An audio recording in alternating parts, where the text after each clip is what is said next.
So hello everyone, कैसे हो सब। I hope you all are fine and आप सबकी टर्म 2 की तैयारी काफ़ी अच्छी चल रही होगी। तो यार आप में से काफ़ी सारे स्टूडेंट्स ने नोट्स को लेके काफ़ी सारे मैसेजेस किए इंस्टाग्राम पे एंड यूट्यूब कमेंट्स में कि भैया प्लीज़ टर्म 2 के लिए नोट्स जल्दी से जल्दी अपलोड करें एंड इस बार हो सके तो नोट्स एक्सप्लेनेशन के साथ अपलोड करना ताकि नोट्स हमें समझ भी आ जाए एंड साथ में हमारा कंप्लीट चैप्टर रिवाइज भी हो जाए। तो यार इस चीज़ के इंपॉर्टेंस देखते हुए मैं इस बार नोट्स विद एक्सप्लेनेशन अपलोड करूँगा।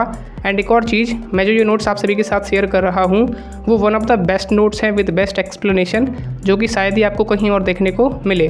तो अगर आपने इस नोट्स को विद एक्सप्लेनेशन देखा एंड साथ में उसी चैप्टर के ऊपर कुछ प्रीवियस ईयर क्वेश्चंस प्रैक्टिस कर लिए तो आपको टर्म 2 बोर्ड एग्जाम में 40 आउट ऑफ 40 स्कोर करने से कोई नहीं रोक सकता, राइट।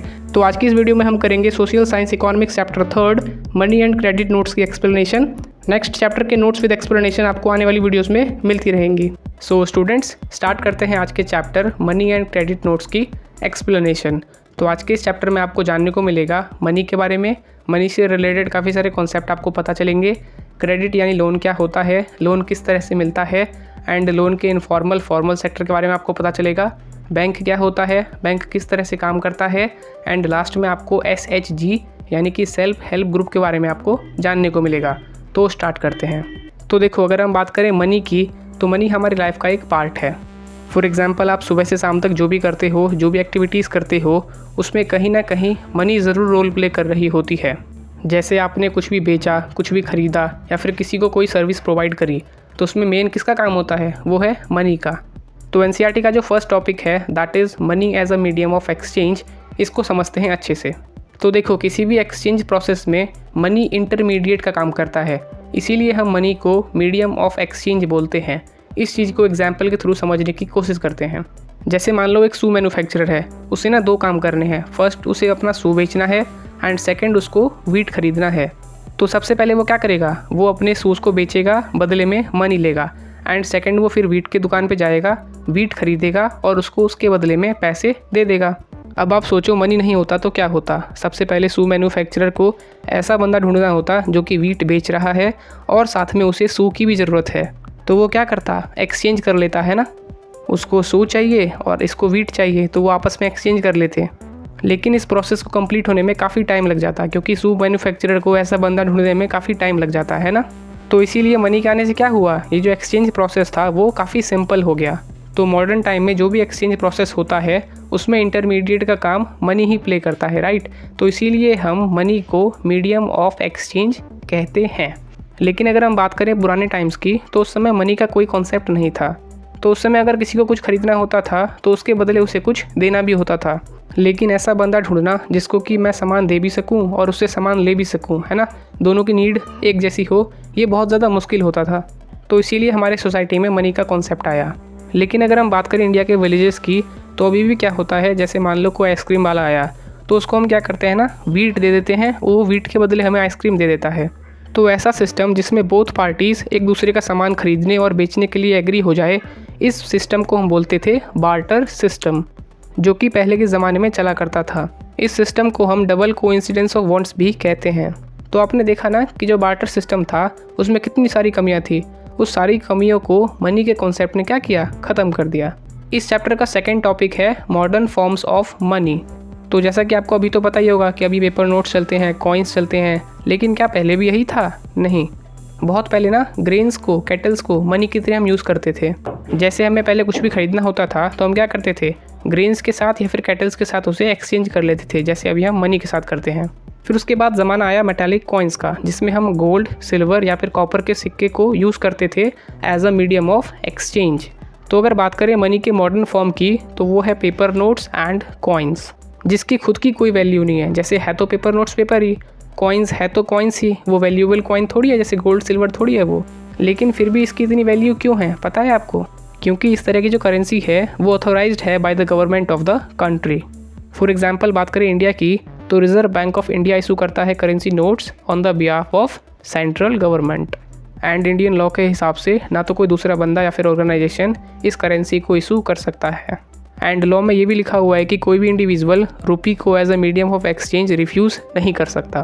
तो इसीलिए पेपर नोट्स एंड कॉइन्स की इतनी वैल्यू है, राइट। क्योंकि अगर RBI के अलावा कोई और ऑर्गेनाइजेशन भी करेंसी नोट्स को इशू कर रही होती एंड इस पर कोई लॉ बना नहीं होता तो पेपर नोट्स एंड कॉइन्स की कोई वैल्यू नहीं होती। अब देखो मॉडर्न टाइम में हम मनी को एक और तरीके से होल्ड करते हैं जिसे कि हम बोलते हैं डिपॉजिट विद बैंक, यानी कि बैंक में जो हम जमा करते हैं। क्योंकि अगर हम देखें तो हमें एक समय में सिर्फ कुछ पैसों की ज़रूरत होती है। फॉर एग्जांपल एक वर्कर है, राइट, उस वर्कर को सैलरी मिली, उस सैलरी में से उसने क्या किया, जो भी उसके खर्चे थे उस खर्चे को पूरा किया एंड उसके पास जो एक्स्ट्रा कैश बचा उसका वो क्या करेगा, वो सिंपली बैंक में जाएगा, अपना एक अकाउंट खुलवाएगा और उस पैसे को जाके डिपॉजिट कर देगा। इसी पैसे को हम बोलते हैं डिपॉजिट विद बैंक।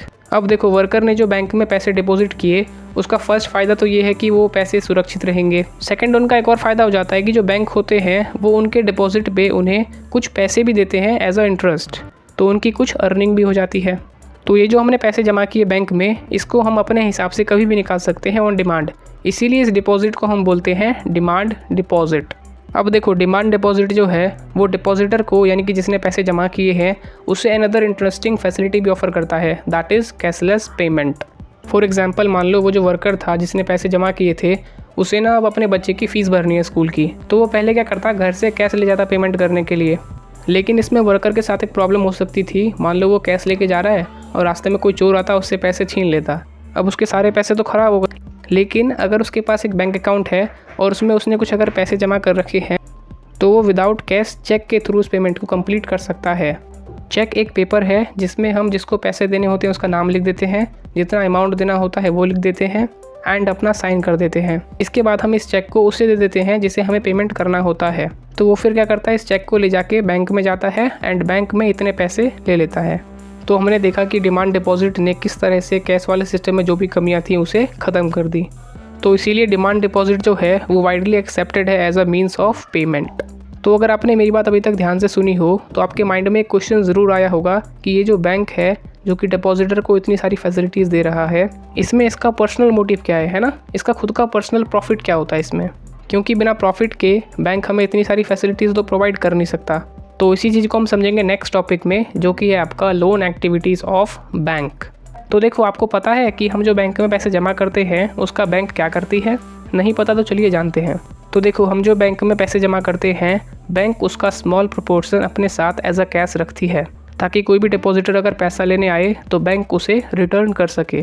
तो अगर बात करें इस समय की, तो इंडिया में बैंक टोटल डिपॉजिट का 50% एज अ कैश अपने साथ रखती है और बाकी का जो मेजर पोर्शन पैसा है उसे बैंक लोन देने के लिए यूज़ करती है। क्योंकि आपको ऑलरेडी पता होगा कि लोन की काफ़ी ज़्यादा डिमांड होती है बहुत तरह की इकोनॉमिक एक्टिविटीज़ के लिए। फॉर एग्जांपल मान लो कोई फार्मर है, उसे सीड खरीदना है, काफ़ी सारी मशीन्स खरीदनी है, लेकिन उसके पास पैसा नहीं है, तो वो क्या करेगा, बैंक जाएगा एंड बैंक से लोन ले लेगा। तो इस तरह से बैंक ने क्या किया, हमारे डिपॉजिट को यूज़ किया किसी को लोन देने के लिए। अब देखो बैंक जो है वो लोन्स के ऊपर ज़्यादा इंटरेस्ट रेट लगाता है जितना कि वो हमें हमारी डिपॉजिट के ऊपर देता है। तो इस बीच में जो मेन पैसा बचता है वो होता है main source of income for the banks. लेकिन क्या आपको पता है कि लोन लेने के positive as well as negative impact दोनों होते हैं? तो इसी के बारे में हम नेक्स्ट टॉपिक में पढ़ने वाले हैं, जो कि है हमारा 2 डिफरेंट क्रेडिट सिचुएशंस। तो देखो लोन होता क्या है। तो लोन एक ऐसा एग्रीमेंट है जिसमें कर्ज देने वाला कर्ज लेने वाले को पैसे देता है इस उम्मीद के साथ कि फ्यूचर में वो पैसे लौटा देगा विद सम इंटरेस्ट, राइट। तो देखो इस चीज़ को हम समझते हैं 2 डिफरेंट सिचुएशंस में। फर्स्ट है सलीम की कहानी। तो देखो सलीम एक शू मैन्युफैक्चरर है, राइट। उसके पास ना 3000 पेयर ऑफ शूज़ बनाने का ऑर्डर आया है फ्रॉम अ लार्ज ट्रेडर, वो भी विद इन अ मंथ। अब देखो इतने सारे शूज़ बनाना, वो भी इतने कम टाइम में, सलीम के लिए तो इम्पॉसिबल है। तो उसके लिए उसे क्या करना होगा, सलीम को मोर वर्कर्स को हायर करना होगा और साथ में काफ़ी सारा रॉ मटेरियल भी खरीदना होगा। तो वर्कर्स को हायर करने के लिए एंड इतना सारा रॉ मटेरियल खरीदने के लिए तो बहुत सारे पैसे चाहिए, जो कि सलीम के पास अभी नहीं है। तो इसके लिए सलीम ने क्या किया, 2 सोर्सेज से लोन लिए। फर्स्ट उसने लेदर सप्लायर से लेदर लोन पे ले लिया एंड उसे प्रॉमिस किया कि पेमेंट वो बाद में कर देगा। एंड सेकंड उसने जो लार्ज ट्रेडर था उससे 1000 पेयर ऑफ शूज़ बनाने का पेमेंट इन एडवांस ले लिया। तो इस तरह से सलीम ने 2 तरीके से लोन लिया, एक तो लेदर मैन्युफैक्चरर से और एक लार्ज ट्रेडर से। अब देखो in the end of the month Salim ने ऑर्डर भी डिलीवर कर दिया और काफ़ी अच्छा प्रॉफिट भी कमाया। जिस पैसे से उसने जो भी लोन लिया था उसे उसने लौटा दिया। तो अगर इस एग्जाम्पल में देखें तो सलीम के लिए लोन ने एक पॉजिटिव रोल प्ले किया। लेकिन अब बात करते हैं एक डिफरेंट सिचुएशन की, जो कि है स्वप्ना की स्टोरी। तो स्वप्ना एक स्मॉल फार्मर है जो कि ग्राउंडनट ग्रो करती है ऑन हर 3 एकड़ ऑफ लैंड। तो वो क्या करती है, अपने मनी लेंडर से लोन लेती है ताकि वो कल्टीवेशन के एक्सपेंसेस को पूरा कर सके। एंड साथ में वो इस चीज़ की उम्मीद रखती है कि हार्वेस्टिंग के बाद वो लोन को रीपे कर देगी। सब कुछ ठीक चल रहा होता है, ग्राउंडनट की खेती भी ठीक चल रही होती है, लेकिन होता क्या है कुछ समय के बाद जो पेस्ट होते हैं वो उसकी क्रॉप को ख़राब कर देते हैं। चूँकि स्वप्ना ने अपने क्रॉप्स के ऊपर काफ़ी एक्सपेंसिव पेस्टिसाइड्स भी यूज़ किए थे, लेकिन उससे कोई ख़ास फ़र्क नहीं पड़ा। तो जब क्रॉप ही फेल हो गया तो कोई प्रॉफिट तो हुआ नहीं, जिस वजह से स्वप्ना जो है वो मनी लेंडर को लोन रीपे नहीं कर पाती है। एंड विद टाइम वो जो डेप्ट है यानी कि कर्ज वो बढ़ता जाता है। अब देखो अगली साल क्या होता है कि जो स्वप्ना है वो अगेन लोन लेती है फॉर कल्टीवेशन। इस बार वो नॉर्मल क्रॉप को ग्रो कर रही होती है। इस बार कोई क्रॉप फेलियर भी नहीं होता, उसकी प्रॉफिट भी होती है, लेकिन उतना प्रॉफिट नहीं हो पाता जिससे कि वो पुराने लोन को भी चुका सके। तो होता ये है कि वो कर्ज में फंस जाती है, जिस वजह से उसको अपने 3 एकड़ लैंड में से कुछ पार्ट बेचना पड़ जाता है। तो अगर इस एग्जाम्पल में देखें तो लोन ने स्वप्ना की लाइफ में नेगेटिव इम्पैक्ट डाला, जिस वजह से उसे अपनी ज़मीन तक बेचनी पड़ गई। तो ऐसा सिचुएशन जिसमें इंसान कर्ज में फंसा रह जाता है, इसे हम बोलते हैं डेप्ट ट्रैप, जो कि स्वप्ना के साथ हो गया था। अब लोन्स के ऊपर थोड़ा और जान लेते हैं, जो कि आपका नेक्स्ट टॉपिक है, that is terms of credit. तो देखो जब भी हम लोन लेते हैं तो जितना हमने लोन लिया उसके ऊपर कुछ इंटरेस्ट रेट लगा के हमें रिटर्न करना होता है, राइट। लेकिन कई बार कर्ज देने वाला हमसे कोलेटरल भी मांगता है। कोलेटरल यानी कि सिक्योरिटी। कोलेटरल होता है एसेट किसका, जिसने कि लोन लिया है, जैसे कि उसकी खुद की ज़मीन है ना, उसकी खुद की बिल्डिंग, या फिर उसके पास कोई व्हीकल हो, या फिर जो उसने डिपॉजिट जमा कर रखे हैं बैंक में। तो लेंडर यानी कि कर्ज देने वाला क्या करता है, हमसे डिमांड करता है कोलेटरल की, ताकि इन द फ्यूचर अगर हम पेमेंट ना कर पाएँ यानी कि हम लोन ना सधा पाएँ तो कोलेटरल में उसे हम जो भी देते हैं वो उसकी प्रॉपर्टी हो जाती है। तो interest rate, collateral, documentation requirement and the mode of repayment, इन सभी को मिला के बनता है टर्म्स ऑफ क्रेडिट, जो कि वेराई करता है लेंडर एंड बोरोवर के नेचर पे। फॉर एग्जांपल अगर आपने लोन लिया है किसी मनी लेंडर से यानी किसी ज़मींदार से, तो उसका टर्म्स ऑफ क्रेडिट डिफरेंट होगा। एंड अगर आपने लोन लिया है किससे, बैंक से, तो उसका टर्म ऑफ क्रेडिट डिफरेंट होगा। तो टर्म्स ऑफ क्रेडिट वेराई करता है लेंडर एंड बोरोवर के नेचर पे। अब देखो लोन किससे लें किससे ना लें, किस में फ़ायदा होता है किस में फ़ायदा नहीं होता है, ये सारी चीज़ें जानना हमारे लिए बहुत ज़्यादा ज़रूरी है, जो कि हम नेक्स्ट टॉपिक में पढ़ने वाले हैं, जो कि है formal and informal sector of credit in India. तो इस टॉपिक के अंदर हम देखेंगे formal sector and informal sector loans, इन दोनों में से कौन से बेहतर होते हैं, इस चीज़ को भी हम कंपेयर करेंगे, राइट। तो देखो फॉर्मल सेक्टर लोन्स होते हैं वो लोन्स जो कि हम बैंक से लेते हैं या फिर कोऑपरेटिव से, और इनफॉर्मल सेक्टर लोन्स होते हैं वो लोन्स जो कि हम मनी लेंडर से लेते हैं यानी कि ज़मींदार से, किसी बड़े ट्रेडर से, किसी एम्प्लॉयर से, या फिर रिलेटिव से, या फिर फ्रेंड से। तो अगर बात करें फॉर्मल सेक्टर ऑफ लोन्स की, तो उसे सुपरवाइज करता है RBI यानी कि रिजर्व बैंक ऑफ इंडिया। जैसे हमने देखा था कि बैंक को टोटल डिपॉजिट का कुछ % एज अ कैश रखना होता है अपने साथ में, तो RBI ना बैंक्स के ऊपर अच्छा खासा निगरानी रख रहा होता है। बैंक कैश रख रहा है कि नहीं रख रहा है, कहीं बैंक सारा पैसा एज अ लोन तो यूज़ नहीं कर रहा, इन सभी के ऊपर RBI कंप्लीट निगरानी रखता है। साथ में RBI इस चीज़ का भी ध्यान रखता है कि जो बैंक है वो लोन बिजनेसमैन ट्रेडर्स के साथ साथ small cultivators, small scale industries को भी दे रहा है कि नहीं। और साथ में बैंक को RBI को ये भी दिखाना होता है कि वो लोन किसको दे रही है, एट वॉट इंटरेस्ट रेट। लेकिन अगर बात करें इनफॉर्मल सेक्टर की, तो कोई ऐसी ऑर्गेनाइजेशन नहीं है जो उसको सुपरवाइज करे।